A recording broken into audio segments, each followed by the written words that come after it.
Hi friends, today lunch box menu என்னன்னு பார்க்கலாம்.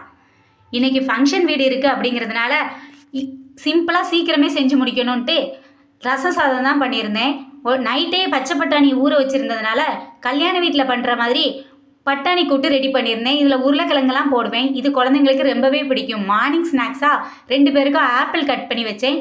குட்டி பொண்ணு எனக்கு பட்டாணி தான் வேணும்னு சொல்லிட்டா, அதனால் அவளுக்கு அதையே கொடுத்தாச்சு.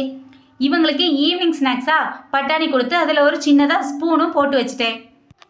வழக்கமாக 8:30க்கு அப்புறமா தான் சின்ன பொண்ணுக்கு லஞ்ச் பேக் பண்ணுவேன். ஆனால் இன்றைக்கி ஃபங்க்ஷன் வீட்டுக்கு சீக்கிரமே போகணுங்கிறதுனால அவளுக்கும் இப்போவே பேக் பண்ணி வச்சுட்டா ஸ்கூலுக்கு ரெடி பண்ணுறதுக்கு ஈஸியாக இருக்கும்னு இப்போவே பேக் பண்ணி முடிச்சுட்டேன். இந்த பட்டாணி கூட்டு கொடுக்குறதுங்கிறதே ஒரே கல்லில் 2 மாங்காய் மாதிரி. பட்டாணியை நைட்டே எக்ஸ்ட்ரா ஊற வச்சிட்டோன்னா கொஞ்சத்தை அவிச்சதுக்கப்புறமா எடுத்து ஸ்நாக்ஸாகவும் கொஞ்சத்தை கூட்டாகவும் ரெடி பண்ணியாச்சு. ஓகே, பாய் ஃப்ரெண்ட்ஸ், நெக்ஸ்ட் வீடியோவில் சந்திக்கலாம்.